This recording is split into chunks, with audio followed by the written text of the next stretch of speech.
Hi there, welcome to another Between the Gutters YouTube video. For this episode, we thought we'd go over an interesting artifact that we found at our last sale when we were in Oakland. I picked up a couple of these official Handbook of the Marvel Universe's Master Edition cards, or I don't even know what they are. Reference sheets is what they are called, right? And yeah, they're just pictures of a lot of characters with a bunch of stats and stuff. So we just thought it'd be fun to take a look at them and see what we can come up with. You found quite a few of them, and you've assembled a binder. Exactly. And not just that, I have also laminated them. So You went the extra mile, dude. I did. So we're gonna take a few of these, and we're not gonna do all of them today, but we'll go through it alphabetically and see what we got. So here we go. You got here Airwalker. Okay, There's a little bit of glare. It's because you laminated these suckers, man. I did. Made them all shiny. All I know about Airwalker is he's one of Galactus's heralds, but Yeah. I just always remembered him as the herald that got murdered by like Terrax or something. Yeah, so what I remember about him was the robotic cyborg version of him. So by the time I was reading comics, he wasn't even like this flesh and blood, regular looking dude. He was already a robot. Like, I forget how he died, but all of his essence was transferred into a cyborg or robot body. And then he fought Morg. I think it was Morg. Yeah. Another herald of Galactus from the 90s, and Morg killed the robot version of him. But I think he got repaired and got better. So Terrax killed him when he was in his flesh and blood form. Did he? Oh, I don't know. I think I was thinking of Morg. Oh, okay. Because out of all the heralds that existed, he was the only one that I think I only knew him as, he was basically the jobber herald. Airwalker? Yeah, because I liked Firelord because he had that cool fire staff. Yeah. And like, I guess Morg and Terrax are both kind of dangerous. Yeah. But Airwalker was definitely the least of the heralds in my opinion. That's fair. I never really followed Silver Surfer, but he always seemed like the weakest herald. Yeah, I mean, clearly he was the one who got killed. So there was that. I remember him because in the 90s Silver Surfer comics, a lot of the heralds were in some of the stories. So there was that one story called The Herald Ordeal. Okay. Yeah, that was the one where Galactus had, like, leading up to it, Galactus had empowered Morg, who was this really tough guy he had like an axe or something. Yeah, he was an executioner. He had an axe. He was already pretty strong to begin with, and then he got the power cosmic. Oh yeah, I do remember this story. I didn't know what it was called, but it was basically the story where all the other heralds had to team up and beat up this one herald. Yeah, Morg was going out of control. He was abusing his power. Not only was he pretty uncaring about leading Galactus to populated worlds, but well, now I gotta ask, why didn't Galactus whoop on him then? Because Galactus didn't care if he was destroying populated worlds. It was only Silver Surfer and the other heralds who were like, "Hey, man, you can go the extra mile. It takes a longer time to search, but you can find planets that don't have people. Go ahead and consume this mud ball." Yeah, you know, nothing grows here but farts and depression. Go ahead and destroy this planet. You talking about Earth? Yeah. But Morg was also absorbing additional power on top of the power cosmic, because I think he found some other planet that had a wellspring of some kind of energy found that he was absorbing. And I think his idea was at some point he might even usurp Galactus. Okay. So somehow, I forget exactly. I'd have to go back and reread it because it's been, decades since the last time I read it. Did you like that story? As a kid, I ate it up, dude. Did you like Morg? No, I wanted him to get defeated, but I didn't root for him. As a villain, does he still occupy your mind as he does not occupy my mind. Not at all. I haven't thought about him all year until we talked about Airwalker. So there's no part of you that's like, he's a major villain. Why don't they bring him back? Not even that. I think if they brought him back with modern storytelling sensibilities, he could probably be a pretty decent villain, especially for cosmic level kind of threats. Okay.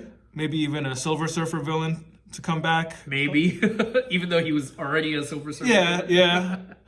It's just that was the main story I remember him from, and I don't remember if he did come back after that. If he did, possibly, then it wasn't something that I either missed it, or it was something that was so flimsy that I just have no recollection of it. It just felt like they really hyped Morg up, because I remember him from the cards and stuff, even though I never read those comics. But like they built him up as this huge threat, because like I think even Terex is afraid of him, and Terex is like one of the bad ones. Yeah, you know. Yeah. Exactly. All right, let's move on to the next one. Anaconda. My anaconda don't want none unless it's got buns, son. And she clearly got buns. That she do. That she do. I cannot lie. You know anything about Anaconda? I assume she's in the Serpent Society. Yeah. I don't actually know anything about her. I can't think of a story of hers that I've read. She seems like somebody that would have showed up in a 90s Mark Grunwald Captain America comic. Yeah. She just feels like a villain that is there to pad out the Serpent Society so that you can pad out. Oh. You're better than this, Drew. But yeah, like it just felt like, oh, they're a society of serpents, so we got to have a bunch of them. So let's just make up a bunch of snake people. We gotta come up with all these super villains that are named after snakes. Yeah. So Anaconda is obvious, so might as well. I will say, like, going through these cards, I did see a bunch of Serpent Society people, and I was never a big fan of the Serpent Society or any organizations that were snake-themed, like, ever. Like, I think the only one snake-themed organization that I like is Cobra. Okay. From G.I. Joe, and that's it. Like, I don't know. There's something about it that seems kind of corny. Just like, snakes are evil. So how about if we have a society of them or a cult of them or something? Okay. I was just never into it. What about, you glean any information from the back of her card? I didn't. I haven't really read any of these, but I have spent time just looking at them just because I'm really into the images. Hi, Pepper. Pepper. You know anything about Anaconda, Pepper? Okay, let's move on to the next one. Well, let's what do you think of her design first? Well, she's thick, so I respect that. I do think that it's as far as supervillain designs go, it makes sense to have a woman named Anaconda be thicker. Yeah. You know, like, that's a strong snake, you know, so. How about this? If you didn't know that she was Anaconda, would you know that she was a snake-themed villain? No, I would not know that. There's nothing about this that indicates that she is a snake-themed anything. I guess if you look really closely at her face, yeah, it looks vaguely reptilian, but you could have just told me she was an alien or something, and I would have been like, oh, okay. She could have been Mantis's arch nemesis. Yeah. I would have believed it, because she's green and she's got kind of Mantis-looking features. Yeah, and the way that her hands are positioned here, it looks like she's about to do some martial arts junk. Yeah. Yeah. All right. Hold up. I want to look at the back real quick. Okay. Yeah. Looks like she has appeared in some Mark Grunwald Captain America stuff. So I'm assuming you don't have any love for the Serpent Society at all. Not really. I mean, I know who they are, but I can't think of a story where I was like, man, that was a great use of the Serpent Society. Yeah. I think the only member of the Serpent Society that I like is Diamondback, and that's because I think she was kind of hot. She was in the most stuff too. Yeah, like, because she was kind of Captain America's version of like Catwoman or Black Cat or something. Yeah. Where she was like a supervillain, but she had like this. She was kind of reforming and becoming his love interest at one point. Exactly. And I did like the fact that her thing was that she would throw diamonds. Like, that's kind of cool. Because that's what the diamondback snake is known for, throwing diamonds. Not at all. All right. Now we got Annihilus. He's a big one. The living death that walks. Yeah. He was cool. I always liked Annihilus. I got love for Annihilus, too. Total. Like, such a unique design. The whole bug head and, like, the wings. It's like they took a bunch of different, like, creature, like, qualities and just smashed them together. Mm-hmm. And, like, it was all the best parts of, like, other creatures. Mm-hmm. So, I dug it. He's a good villain. He is. Yeah. Yeah. Do you have a favorite story with him? I'm trying to remember the old Fantastic Four stuff with Kirby, but that's not really coming to my mind right now. Yeah. I mean, really, when it comes to Annihilus, I think it's the visual that pops. It really is. Like, this isn't necessarily my favorite drawing of him or anything. Yeah. I don't even know who the artist is, but, you know, as far as, like, just giving us a profile of what he's supposed to look like if he were, you know, drawn using standard superhero proportions, then okay, that's what he looks like, I guess.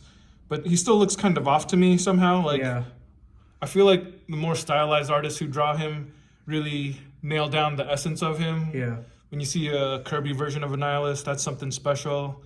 The big story of his, at least in, I don't even know if it's modern anymore because it's almost 20 years old, but obviously Annihilation. You know, that's the one that I think of when I think of like his moment in the sun. But there's also like old Fantastic Four issues that I've read, and I gotta dig for it. I think I still have an issue of Avengers from, I want to say it might be the Roger Stern era or maybe before him, but like somewhere in the 80s, I feel like I've read a Annihilus story where he took on the Avengers, but don't really remember it too well. What about you? I think for me, my favorite Annihilus story, and it might be cheating, but it's probably End Zone from Ultimate Fantastic Four. Oh yeah, that was a good one. Yeah, that's probably my favorite Annihilus story. That's definitely a good Annihilus story. Here's a question. Yeah. When you were a kid and you saw his name, how did you pronounce it? Annihilus. Okay. Did you pronounce it in a way? Annihilus? Say that again? Annihilus. One more time. One more time. Annihilus.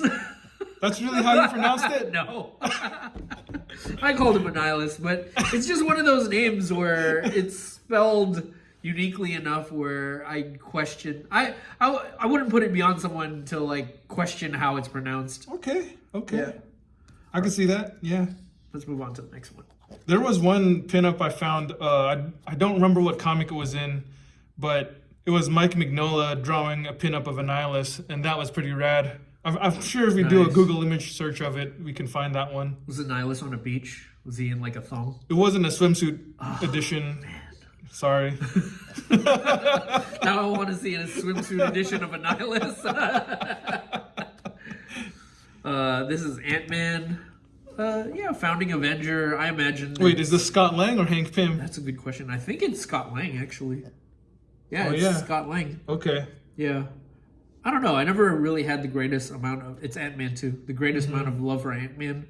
Even though he was, like, a founding member of the Avengers. Even though it's not this Ant-Man. Like... The Ant-Man concept. You weren't too big on that? Yeah. It's hard to do a shrinking superhero and... You know, to tell a story where you care about them or where the stakes matter. Are there any Scott Lang stories that you did enjoy?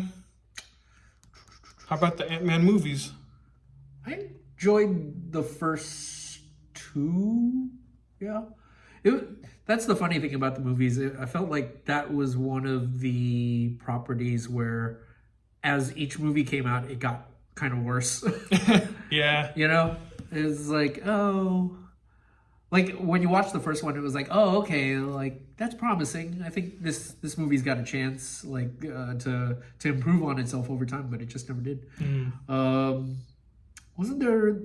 I guess the one thing I enjoyed about Scott Lang was that he was a father. Yeah. Yeah. That's probably his greatest quality, which is kind of weird, but yeah. I enjoyed that. Yeah. I did like the Nick Spencer Astonishing Ant-Man stuff. Yeah, that was pretty good. That's probably the Yeah. best Ant-Man that I can think of, and that is Scott Lang. Yeah.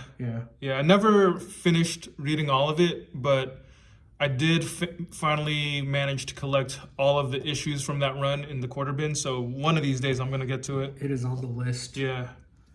All right. Oh, man. Yes. Oh, man. 2025, baby.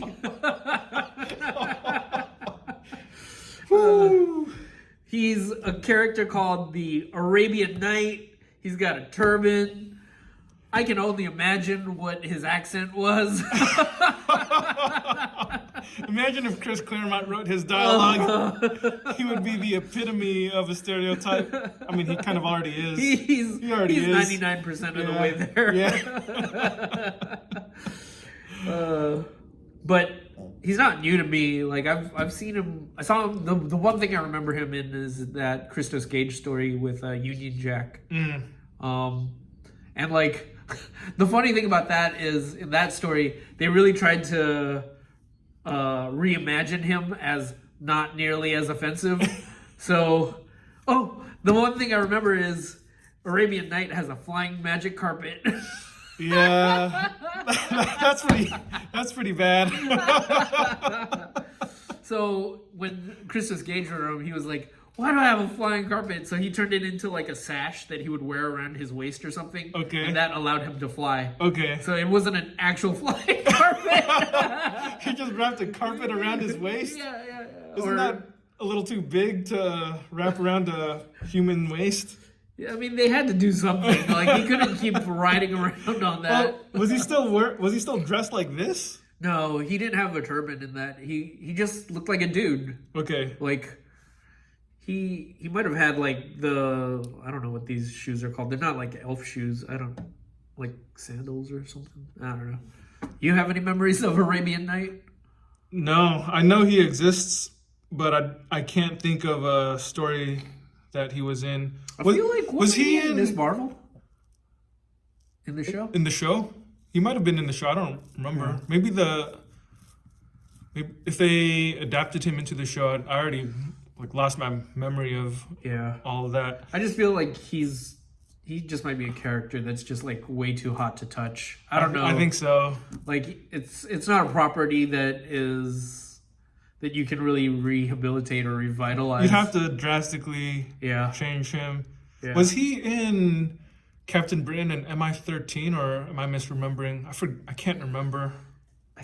If that's the one that was by Christos Gage, where it was just, I think it was a 4-issue limited series. No, this was an ongoing series that probably lasted like around 15 issues or so. Oh, okay. But that one was written by Paul Cornell. I don't remember if he was in that. Yeah. Yeah, I don't remember either.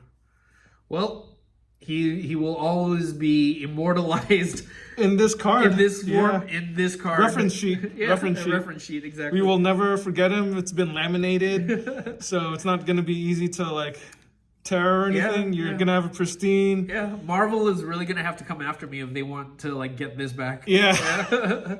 But that's the fun of these old reference sheets. You get to see what they all made. The racist characters from the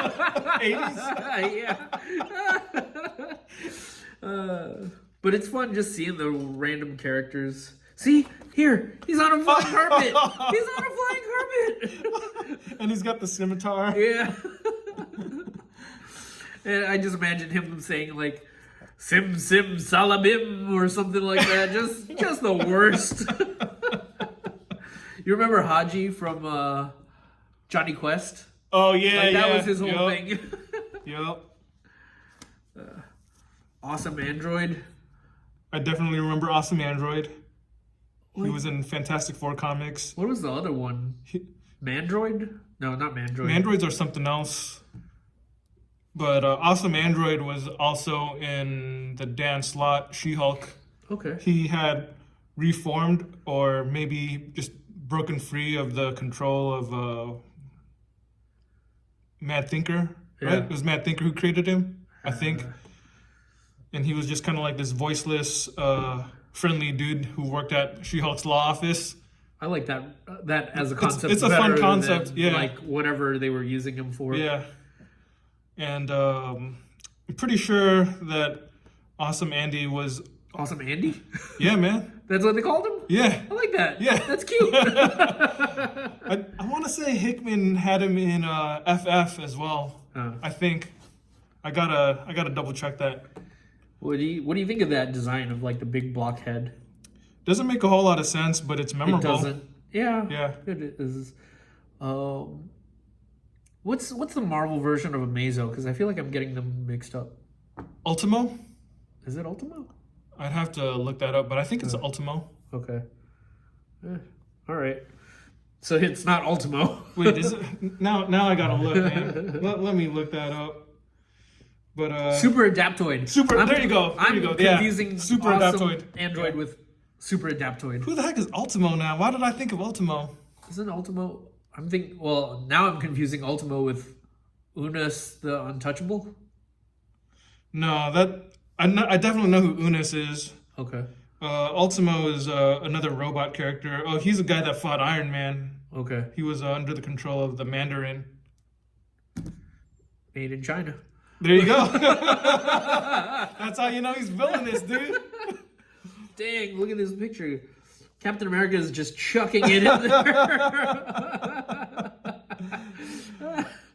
Man, it makes it look like his head is a pillow or something. Or a marshmallow. Yeah, marshmallow. That is a good design, though. Like when you see Kirby draw Awesome Android, it's a fun look. Yeah. I think with the more traditional proportions here, his head looks a little bit off to me. But you know, the concept of it, it's a cool concept. Like it's so weird and just far out there. Like That's true. It's not the kind of design that you would come up with in today's age. Yeah. But that's part of the fun of it. Exactly. Yeah. All right. Okay. Beast. Okay. I know who he is. We know, yeah, he's fairly popular in mainstream. Pretty good definition on his butt. Yeah. He's pretty feral looking here. He is quite angry looking. Yeah. Well, the Beast is a character who's gone through a bunch of different changes, though. So there was the version of him that's just a dude with big feet. And then there was this version. That was the version I grew up with. So he was, for the longest time, that was the version of him that I thought of. The 90s Beast. And then then he like had his secondary mutation and he became like a cat man. Tony the Tiger on barbiturates. Yeah. But he seems to be one of those characters that they change a lot. I don't know. Does he rank at all in terms of your favorite X people? He's not one of my personal favorites, but he is someone that I recognize as a pretty important and significant member of the mutant family. He's probably one of the smartest people in the Marvel Universe, so he's always got that going for him. Like, I don't know if I don't think he's quite on Reed's level or Tony's level, but, you know. Is he on Hank Pym's level? Probably. He's probably like between Hank Pym and, you know, the super geniuses. Okay. So, yeah. Like, he's probably, I don't know, like if Mr. Fantastic is more of a technology guy, he might be, like his strengths might be more on like the biological science. Yeah. If I had to guess. Geneticist. Yeah, there we go. Since he's more concerned about mutant-related stuff, genes and whatnot. One of the stories that I think of when I think of a notable Beast story is, remember Messiah Complex? I forget if this was before or after Messiah Complex. I want to say it was before Messiah Complex. I think it was the kind of the lead-up story to Messiah Complex, but there was a limited series. Really I think it was like a bunch of backup stories that ran in the end of the X titles for a few months. And it was called Endangered Species, and that was about Beast trying to find a cure for what happened after M-Day. That, sort of. Yeah. That was a pretty solid Beast story in my memory. I haven't read it in a long time, but I remember appreciating it as a Beast story. Here's the thing I remember now. The thing about him was out of the X-Men, he always seemed like he was one of the more like tortured ones, even though, yeah, because like Iceman just kind of looked like a normal dude until his ice powers like that was just kind of part of the costume. You could kind of turn it on and off. Yeah, and Art or Angel kind of had it bad, but even then he wasn't abhorrent to look at, right? Everybody always said he was beautiful, Yeah. like an angel. Are you an angel? You know, an angel. Just like the space pilots talk. I forget what the line is, man. I don't remember. You watched Phantom Menace recently, so that should be fresh in your mind. Yeah, but I don't remember it. But yeah, so the thing about Beast was he looked like a dude, but he had like these giant ape feet. And then he was like one of the more tortured X characters because of his genius and his intellect, he wanted to try to solve his mutation. So he took a bunch of chemicals that turned him into this. It's an improvement. Yeah, okay, I'll take it over the big feet guy. Yeah. Okay. Yeah. Are there any other Beast stories that you particularly like or that stand out in your mind? The one story that I can think of is, and this is pretty lame actually, but after Age of Apocalypse, the Gray Beast was one of the characters from that universe who came over here. Yeah, and Dark Beast. Yeah, and I think Dark Beast ended up like knocking or like trapping this beast somewhere, and he tried to pretend to be this beast or something. Okay. I never really followed that story to completion, but yeah. I remember there was an X Factor comic. It was a one-shot called Prisoner of Love. And it was about Beast falling in love with an aerobics instructor, or like some love interest that looked like an 80s fitness instructor. Yeah. I don't really remember anything about it. It was one of those comics. I got it because it was one of those prestige format one-shots, and I found it in a quarter bin. I read it, and I was like, I don't think I really need to keep this. Yeah.